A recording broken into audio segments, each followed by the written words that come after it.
Ella Sharp Museum, Executive Director Jeremy Frew, and the Director of the Art, Beer, and Wine Festival, Kyle Liechty. Good morning. How you doing? Good. How are you guys? Good morning, gentlemen. Doing great. Nice to see you. Nice job with sugaring and sharing. Yeah. Yeah, we had a great turnout. We're very excited. It was a little cold, but it was a very good event. Lots of people enjoyed it. We did a lot of things new this year. We got the cabin back open. We got the print shop going again, so it was really good. And what I loved is all the feedback we're getting is people are excited about those things. So it went really well. Is it true that you have a new docent who actually was a school student in that old schoolhouse?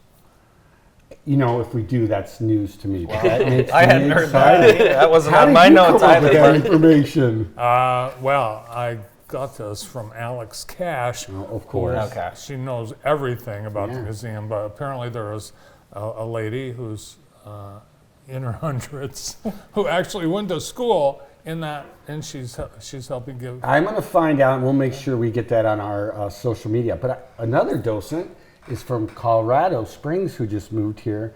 My brother's mother-in-law, who lives in the Heights, they just moved here from Colorado, and she's a docent now, I too. knew it was going to be a Frew. She's not a Frew, though. She's my brother's, but still, yeah. Amazing. Yeah. So we want to talk art, beer, wine, and I know you love this. You're back, right? You were off for a little bit, but you're back planning this, and you've been excited about this since you got the news. Yeah, so ran the festival 2013 to 2018.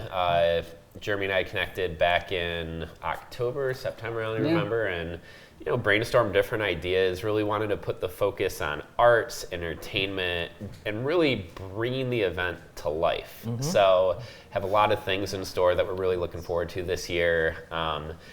Frankly, when we look at different events, I know it's people say, oh, it's going to be the best one ever. And after running it for 5 years, I am confident that it's never been like this in previous iterations, and it's going to be the best. Well, I trust awesome. Every word you say, Kyle. Well, thank you. I came 2013. It's crazy. Oh my gosh. Jeremy, talking to you over the last few months, you really want to embrace the park, as a just community landmark, and a lot of events, utilize that park. Yeah, Kyle and I actually were just talking before we came in here. What is a better location for this event than Ella, the park? We are blessed, and we're excited to bring people from the community there, but we're also excited to bring people who have not been to Jackson there. We were talking about there's people coming from all over the state, and they get to enjoy the park. They get to enjoy the museum. They get to do what Ella wanted us to do. And I think Kyle made a really good point. We really want to put the focus on entertainment and art again and get back to the roots of it. So we're very excited. And Ella's looking beautiful right now. It's nice and green. Yeah, and it's cool too, like when one of the things that we wanted to be careful of is not to be overwhelming in terms of like music, because some of the comments last year, it's like, wow, we felt like we were at a concert venue. Well, it's hard to talk to a vintner and understand like a wine profile if like bands are jamming right in your ear. So it's like we will have the main stage on the patio, but we are going to have smaller stages with John Voles, he's coming back to town, the Tuckers, Dan Bickle, for more of a relaxed, you're walking around and there's just this ambiance every single corner of the grounds. Also working with groups like Monster Box Theater and the Sock in Jonesville, so there's going to be more performance-based art taking place, so just should be a fun, connected vibe. You guys looking for volunteers and sponsors at this time?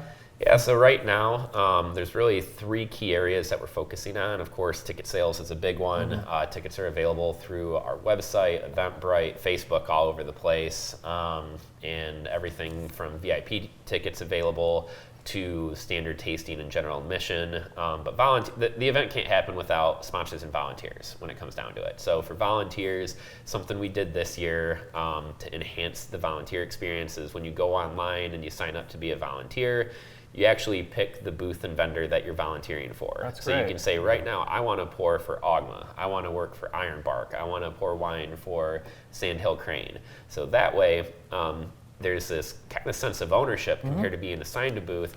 And before the event, we're actually going to facilitate a connection with the winemaker to say, hey, these are your volunteers. What do they need to know? So compared to just showing up for your shift, there's going to be this knowledge coming in and like this relationship to make it a little more special. Oh, the Fraunfelkers and the Hoopers will be glad to hear that. Oh, absolutely. You better tell them they better sign up for the. I'm pretty sure the Hoopers already signed up. So. Of course they did. Of course they signed up.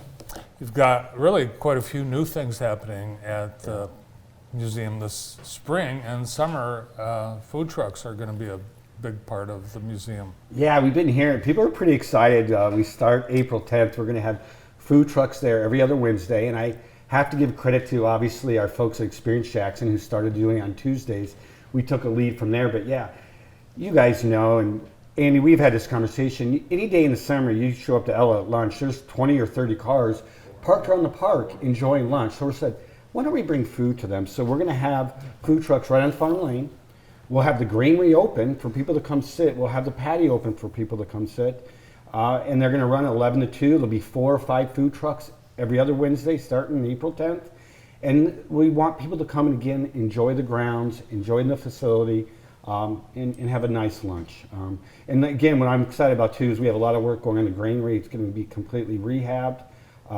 It won't be done by the April 10th, but probably midsummer it'll be done. But we're going to invite people to come sit in and enjoy themselves and sit on the patio. We're excited. You're excited about these events, aren't you? I'm excited to get people at Ellen at the park. Yeah. It's our place, it's the community's, and the more people enjoy it, the better job we're doing. That's what we're there for. Yeah, so for a lot of people, the museum and the park are synonymous, and for many years there was not a close relationship between the park and the museum, and you're out to change that. Yeah, I mean, the city's our partner. Kelly Hoover runs a great thing. Yeah, I don't see it as separate. I mean, obviously we are technically, but no, we are going to work together and do everything we can together and enjoy it. And again, like the art, beer, and wine, we're going to leverage each other to help the community. Not do it alone, but do it together. Let's check out the date and time one more time for this year's Art, Beer, and Wine Festival. And it is June 8th. What's the weather going to be like? It's going to be perfect. Every How year. many people do we think? There's always people ask, how many people? There had to be X amount. How many people do we think we can get, and how many have we had in the past at some of the big ones? Yeah, so back around 2018, 2019, it was around the 5,000, Okay. 5,500 mark. Past COVID dipped a little bit. So this year we are looking for around 4,000 attendees. Of course, upwards of 250 volunteers, 150 different vendors. So that, that accounts for a different type of population coming as well. But at the end of the day, it should be around 4,000 is the goal. 4,500 would be awesome. And at 4,000 to 4,500, it's a nice controlled experience. Sure. When we had the festival back when it was like 5,500, I got a little nervous at times, right? So it doesn't need to be that big. Right. And to put a great event on, it's about the experience. And that's really what we're looking for, to put a great experience on this year. Yeah, that first year you were driving to Polly's every 2 hours to buy beer. The amount of Oberon we had to get from local liquor and convenience stores because it ran out like 45 minutes and it was crazy. You just don't know until it happens. Absolutely. But yeah, I mean, we're so excited this year, and like I said, we can't do it without our sponsors. I'm not sure if County National Bank knows this, but this is their 10th year That's awesome. as presenting sponsors. So, being a part of this for the long term means a lot to us to put this on, but also Raymond and Southern Michigan Bank and Trust and Summit Orthodontics, Culligan's, partners from businesses of all sizes in town, really helps put a great community event together. For sure. Awesome. Well, we can't wait, and I know the community can't wait either, and you'll get to hang out June 8th. And tickets, are they already available? Yep, tickets are Awesome. available. Basically sold 25% already, so if you want to get that ticket before Awesome. it sells out, Wow.